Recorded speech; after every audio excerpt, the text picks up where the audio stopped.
नमस्कार, India news का digital platform देख रहे हैं आप और आपके साथ मैं हूं शगुन सिंह। पहलगाम आतंकी हमला जिसमें 26 निर्दोष लोगों की जान चली गई, कई महिलाओं ने अपना सुहाग खो दिया। अब उसका इंतकाम ले लिया गया। ऑपरेशन सिंदूर, आप सभी इस ऑपरेशन से वाकिफ होंगे और इसको लेकर अलग अलग प्रतिक्रियाएं सामने आई। निश्चित तौर पर आपको भी भारतीय सेना पर गर्व हो रहा होगा, और हो भी क्यों ना, भारतीय सेना ने ऐसा काम कर दिखाया है जिसपे हम सभी को नाज है। इनफैक्ट पूरा विश्व अभी भारत की और भारत की कूटनीति के ऊपर देख रहा है।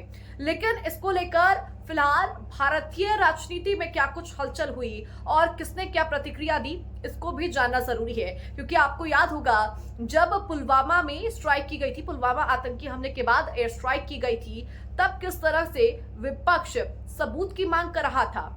लेकिन क्या इस बार भी कुछ इसी तरह की प्रतिक्रिया सामने आई है, ये जानना बेहद जरूरी है। क्योंकि वो पिछली बार की चीजें अभी तक हम भूले नहीं हैं, जब विपक्ष ने यहाँ पर सबूत मांग लिए थे। तो ऐसे में इसको जानना बेहद जरूरी है कि क्या इस बार भी कुछ इसी तरह की सिचुएशन देखने को मिली। तो इसका जवाब है नहीं। फिलहाल जितने भी राजनीतिक दल हैं, जितने भी विपक्षी पार्टी हैं, वो भारत सरकार के साथ कंधे से कंधा मिलाकर खड़ी है। चाहे राहुल गांधी हो, मल्लिकार्जुन खड़गे हो, असदुद्दीन ओवैसी हो, या फिर पी चिदंबरम ही क्यों ना हो, सभी फिलहाल भारतीय सरकार के साथ खड़े हैं। और सबका कहना एक सुर में यही है कि हम सरकार के साथ हैं, और जो सर्वदलीय बैठक है उसमें भी हम हिस्सा लेते रहेंगे। और जो भी यहाँ पर तैयारी की जा रही है, की गई है, उसको लेकर तमाम जानकारी हम लेते रहेंगे और सहयोग करेंगे। सबसे पहले राहुल गांधी ने इसको लेकर एक पोस्ट किया। उन्होंने कहा कि हमें भारतीय सेना पर बहुत गर्व है। उसके बाद सीडब्ल्यूसी की एक बैठक हुई और इस बैठक में कांग्रेस के तमाम नेता मौजूद रहे, चाहे प्रियंका गांधी हो, मल्लिकार्जुन खड़गे हो, या फिर जयराम रमेश हो, राहुल गांधी हो। सभी इस बैठक के अंदर शामिल हुए और सभी ने एक सुर में सरकार का सहयोग करने के ऊपर सहमति जताई। और उसके बाद एक प्रेस वार्ता भी यहाँ पर की गई, मीडिया के सामने मुखातिब हुए। और इस दौरान मल्लिकार्जुन खड़गे ने कहा कि हमें भारतीय सेना के ऊपर गर्व है और ये बेहद जरूरी हो जाता है, महत्वपूर्ण हो जाता है।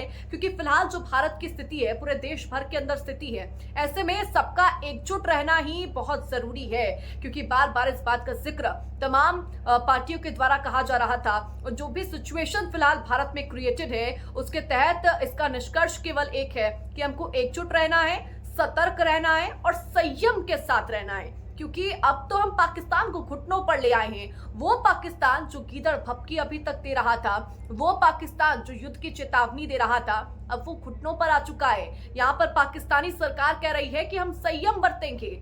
अब क्या हो गया पाकिस्तान को?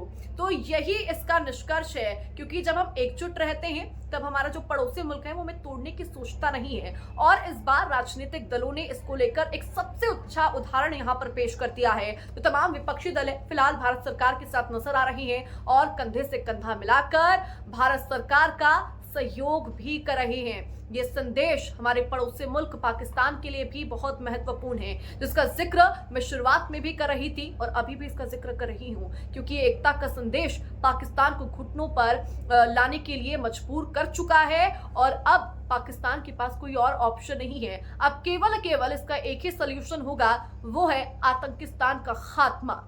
आपको इस वीडियो को लेकर क्या कुछ कहना है? क्या आपकी राय है इस पूरे हमले को लेकर, पूरे ऑपरेशन को लेकर, और जिस तरीके से राजनीतिक दल ने इस बार संयम दिखाया है, उसको लेकर आपकी क्या प्रतिक्रिया है? मुझे कमेंट सेक्शन में जरूर बताइएगा और इस वीडियो को लाइक शेयर भी जरूर कीजिएगा।